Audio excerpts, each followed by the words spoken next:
guys, welcome back to Karting with Chris. I'm Chris Hoyles and today is race day. Let's get started.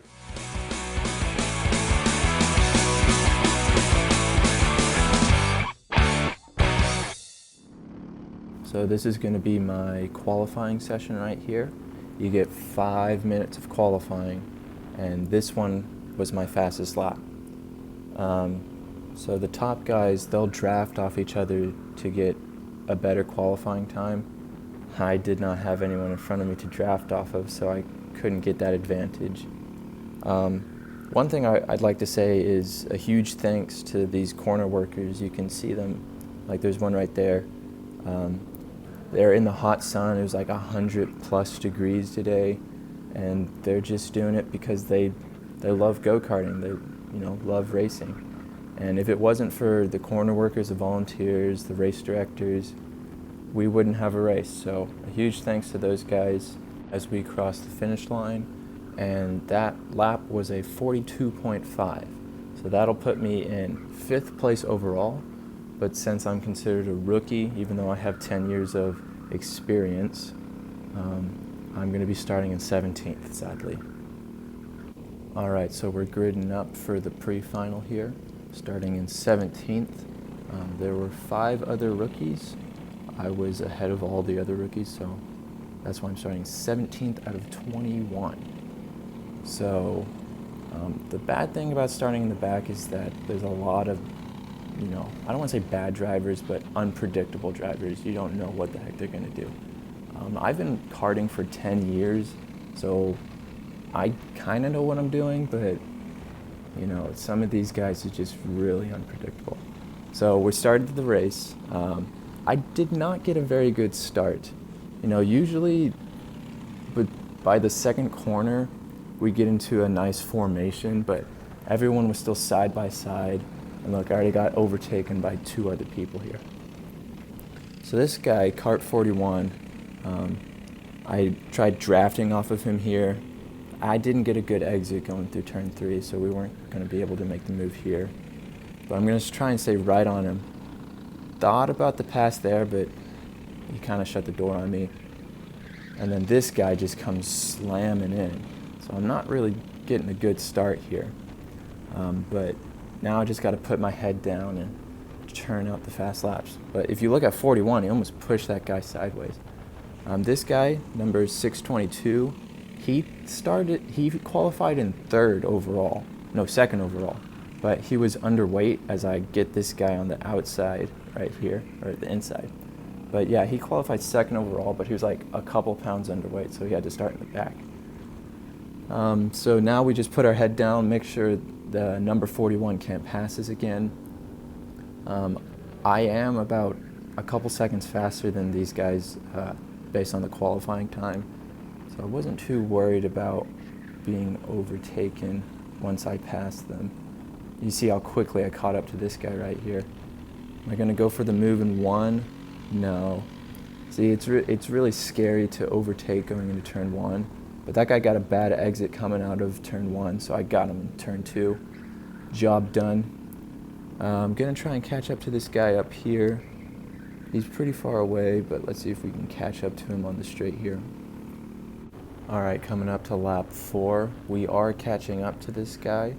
We're gaining ever so slowly, and coming into turn 3, we can see that we are catching up to him. He did get a bad exit there, so I'm going to get quite the run on him here. So we're catching up. I'm not quite in the draft right now, but going into 7, brake a lot later, get on that gas. Now we're right behind him. So you can see within 1 lap, we've gained like maybe 10 kart lengths on him. Yeah, we're right on his bumper now. We're right in that draft. That's where you want to be. Give him a little nudge, say, hey, I'm right here. And when I'm going to try and pass you, don't wipe me out. It happened a couple times during this race. Someone got wiped out. So this guy, he was actually not that bad. It's kind of hard to pass. We're going to see if we can try and make the move here. And, oh, there we go. Use my Jedi mind tricks on him. Made him spin out. In reality, he dipped a wheel there.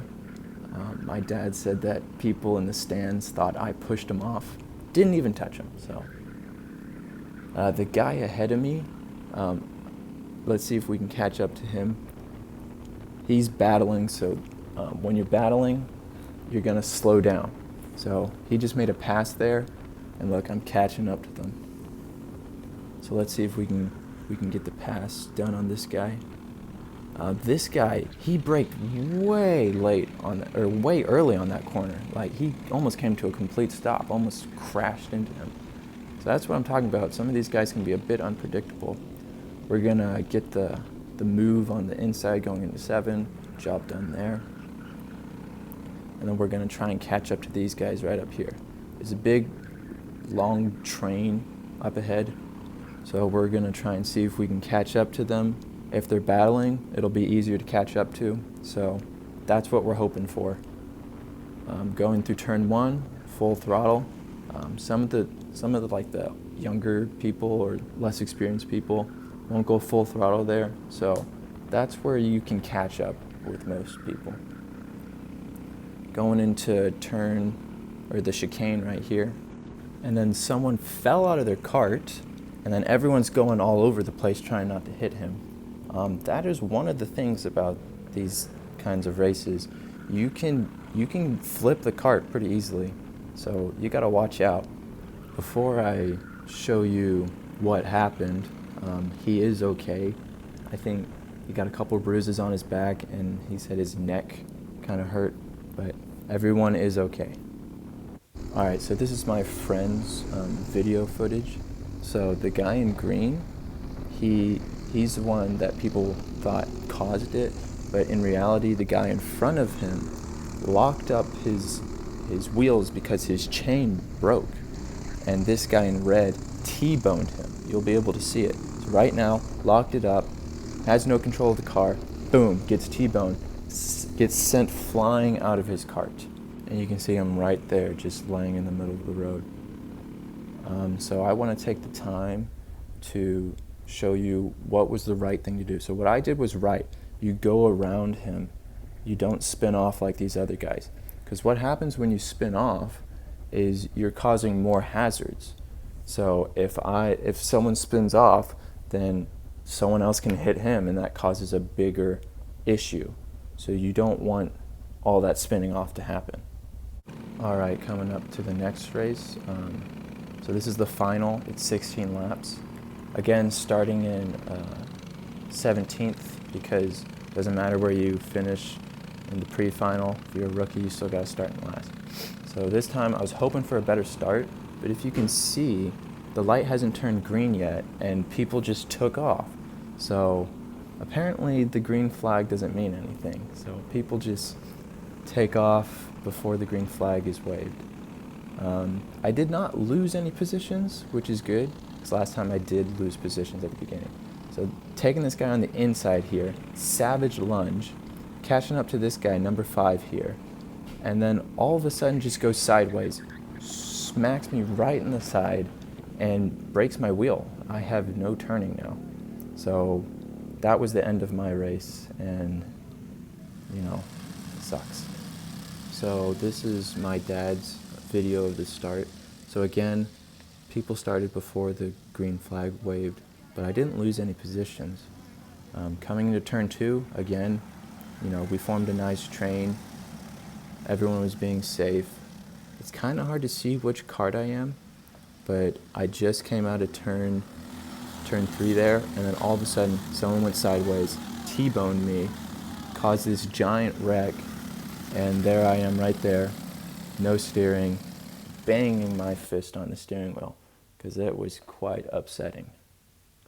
This is the picture of the cart after the incident. So that rod is supposed to be connected to the steering wheel with a bolt.